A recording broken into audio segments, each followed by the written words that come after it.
आऊज़ु बिल्लाहि मिनश शैतानिर रजीम बिस्मिल्लाहिर रहमानिर रहीम अल्लाहुम्मा सल्ली अला सय्यदिना व मौलाना मुहम्मद सल्लल्लाहु अलैहि व आलिहि वसल्लम।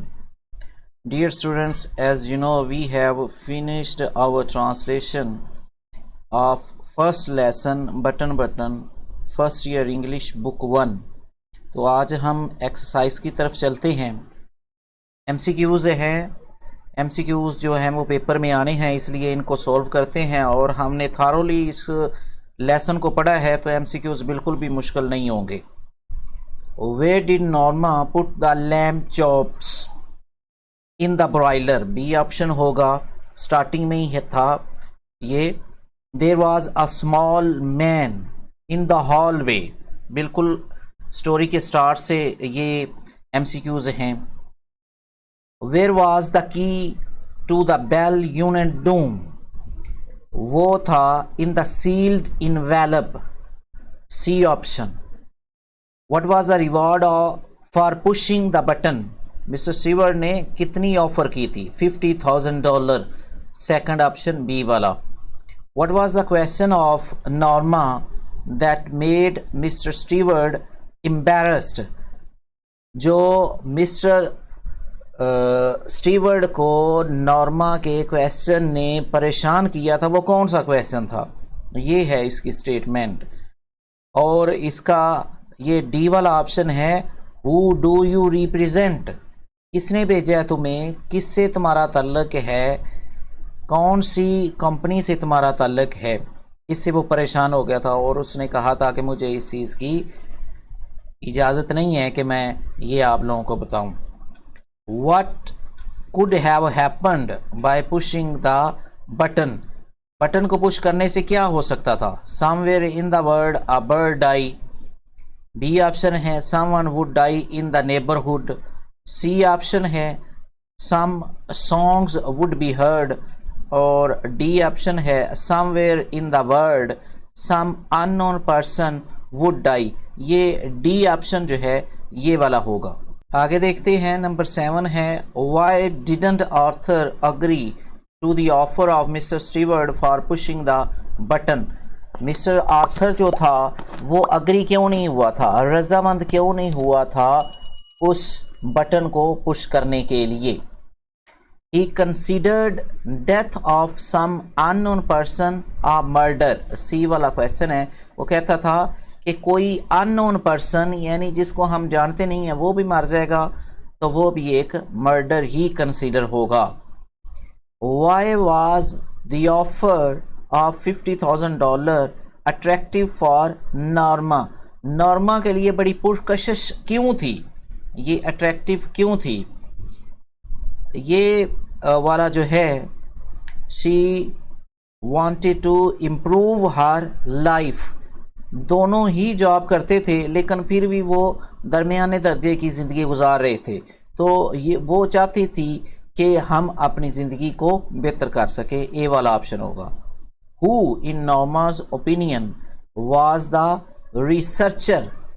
वो जो कह रही थी कि ये कोई रिसर्च कर रहे हैं, तो उसने कौन सा ख्याल किया था?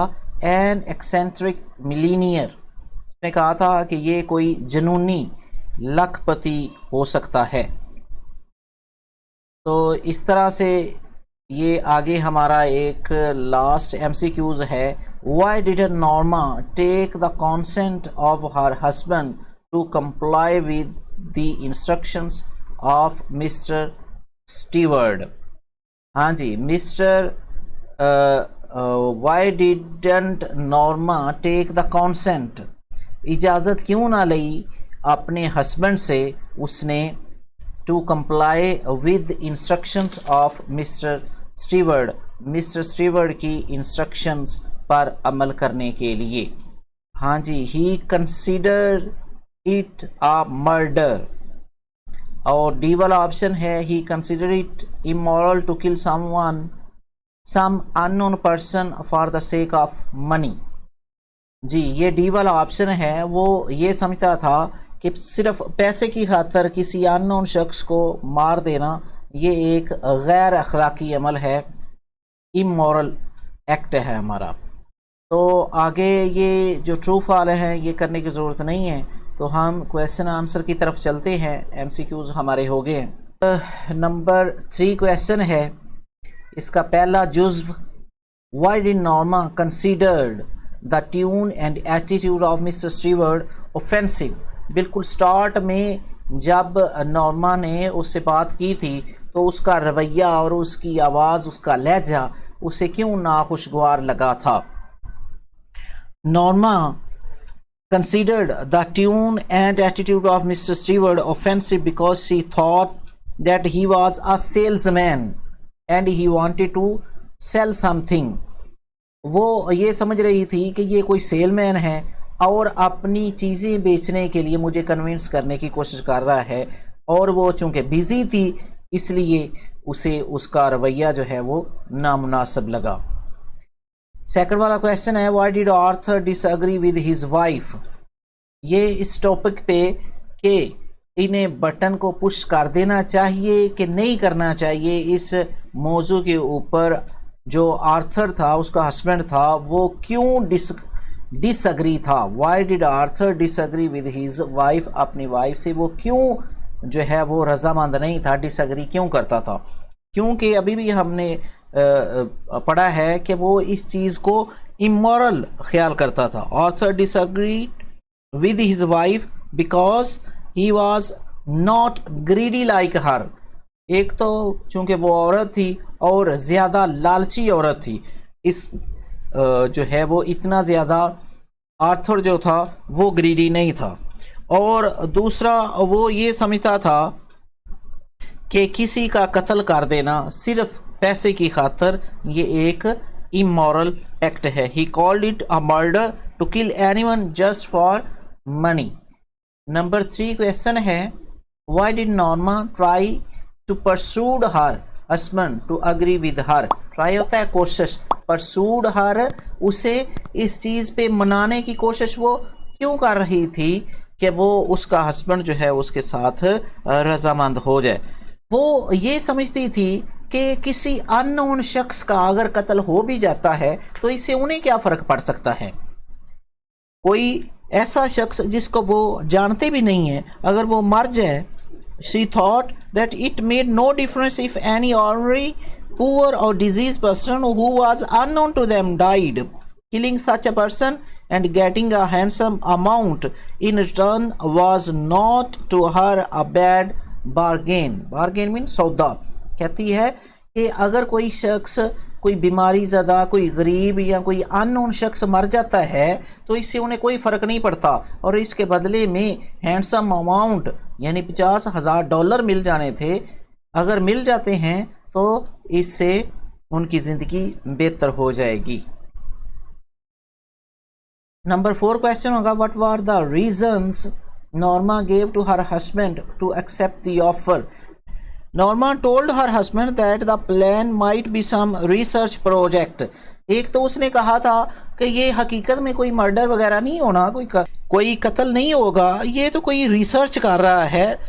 अभी भी इसका हमने MCQs पढ़ा है, कोई जो है वो एक्सेंट्रिक मिलीनियर ऐसा कर रहा है। फिर उसने कहा, the people who are initiating that plan wanted to know that average people would do under such circumstances, के ऐसे हालात में कि जो दरमियाने दर्जे के एवरेज लोग जो होते हैं वो अगर उन्हें ऐसा कहा जाए कि आप किसी अननोन शख्स को कत्ल कर दें, इसके बदले में आपको $50,000 मिलेंगे, तो वो किस तरह रिएक्ट करते हैं, अपना जो है वो रद्द अमल देते हैं। इस तरह नॉर्मा ने मुख्तलिफ रीज़न दे के अपने हस्बैंड को मनाने की कोशिश की। नंबर 5 है, why did Mister Stewart continue persuading Norma. एक तरफ तो नॉर्मा अपने हस्बैंड को मना रही थी कि हमें ये पुश करना चाहिए, दूसरी तरफ मिस्टर स्टीवर्ट था उसे परसूड कर रहा था नॉर्मा को नॉर्मल करने की, मनाने की कि ये एक इमोरल एक्ट है, ऐसा नहीं करना चाहिए, पैसे की खातर ही वो कह रहा है मिस्टर स्टीवर्ड क्यों ऐसा कर रहा था। Mister steward continue pursuing Norma. He knew that Norma was an ambitious and greedy women. वो चूँकि उसकी वाइफ थी, वो उसे अच्छी तरह जानता था कि ये एक लालची और ख्वाहिशात रखने वाली औरत है। अगर इसे मौका मिला तो ये कुछ बड़ा नुकसान भी कर सकती है। वो जानता था कि she would certainly fell a prey to his conspiracy. वो जो कंस्पेरेसी कर रहा था, वो उसे जो परसूड कर रहा था, उसे वर्गला रहा था। वो जानता था कि ये एक लालची औरत है, ये जल्द ही उस शख्स की बातों में आ जाएगी। What was the message Norma received on pushing the button? जब उसने बटन पुश कर लिया तो उस वक़्त उसको क्या मैसेज रिसीव हुआ। आप जानते हो उस वक़्त एक्सीडेंट हो चुका था और हॉस्पिटल से कॉल आई थी। Norma received a telephone call from larynx hill hospital. Hospital से उसे call I. The voice informed her of the death of her husband.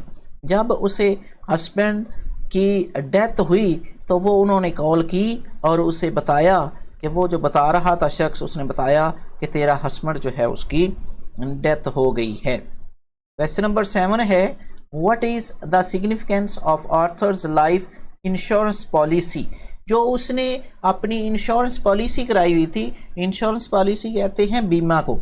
ये आजकल जो हमारे यहाँ बीमे चलते हैं, ये वो बीमे उधर भी होते थे। तो वो कहते हैं इसकी अहमियत क्या थी इस पूरी कहानी में।